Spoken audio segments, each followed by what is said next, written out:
Last 2 digits logic. ఇంకోటి మీకు తెలిసి ఉండాల్సింది డివిజిబిలిటీ రూల్స్. ఇంకోటి మీకు తెలిసి ఉండాల్సింది డివిజిబిలిటీ రూల్. డివిజిబిలిటీ రూల్ 3 యొక్క డివిజిబిలిటీ రూల్ ఎంత, 5 యొక్క డివిజిబిలిటీ రూల్ ఎంత, 9 యొక్క డివిజిబిలిటీ రూల్ ఎంత, ఇది తెలిసి ఉండాలి.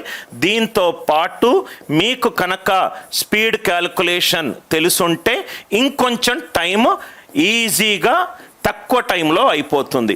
ఒక సింప్లిఫికేషన్ ప్రాబ్లం చెయ్యాలనుకుంటే ఈ ఐదు మీకు పక్కా ఏది అడిగినా కానీ టకాటక్ యాంగిల్లో చూసేటట్టు ఉండాలి. 5 ఏంటి? Number tree logic, unit digit logic, last 2 digits logic, divisibility rule logic and speed calculation logic. ఇది మీకు అందరూ టీచర్లు చెప్తారు. నేను అనిల్ నాయర్ సార్ ఈ క్వశ్చన్ని ఏ యాంగిల్లో చూస్తాడో చెప్తాను. ఇది నంబర్ ట్రీ అంటే even or odd number, prime or composite number, ఇది తెలిసి ఉండాలి.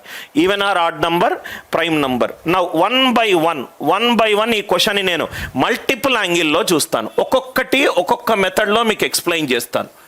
మెథడ్ వన్ ఇక్కడ ఎన్ని కాన్సెప్ట్లు ఉన్నాయి? 4 కాన్సెప్ట్లు ఉన్నాయి. Number 1, what is the first concept? Number tree. ఒక క్వశ్చన్ని మనము ఎన్ని రకాలుగా చూడొచ్చు, ఎంత వేగంగా సాల్వ్ చేయొచ్చు చూద్దాం. నంబర్ ట్రీ కాన్సెప్ట్ అంటే ఏంటి? అది ఈవెన్ నంబరా లేకుంటే ఆడ్ నంబరా? నంబర్ ట్రీ కాన్సెప్ట్ ఈవెన్ నంబరా లేకుంటే ఆడ్ నంబరా? నేను కాన్సెప్ట్ ఎక్స్ప్లెయిన్ చేసేటప్పుడు చార్ట్ చూడను, రైట్?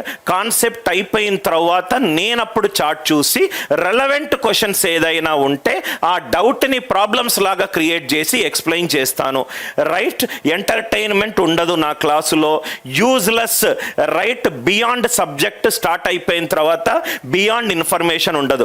సబ్జెక్ట్ అంటే ఇష్టపడే వాడికి, యాప్టిట్యూడ్ ఒక్కసారి అనిల్ సార్ దగ్గర నేర్చుకోవాలన్న వాడికి ఈ క్లాసెస్ అన్బీటబుల్. టైం పాస్ వ్యవహారాలు ఇక్కడ ఉండవు, రైట్? నవ్వు ఇక్కడ చూడండి number tree concept. Number tree అంటే even number, odd number. Even number అంటే 2 తోటి పర్ఫెక్ట్లీ డివైడ్ అయ్యేది. 2 తోటి పర్ఫెక్ట్లీ డివైడ్ కాని నంబర్ని ఆడ్ నంబర్ అని అంటాం. ఈ నంబర్ ట్రీ వైపుగా చూద్దాం. ఒక క్వశ్చన్ని మనము ఎన్ని యాంగిల్లో చూడొచ్చో చూద్దాం.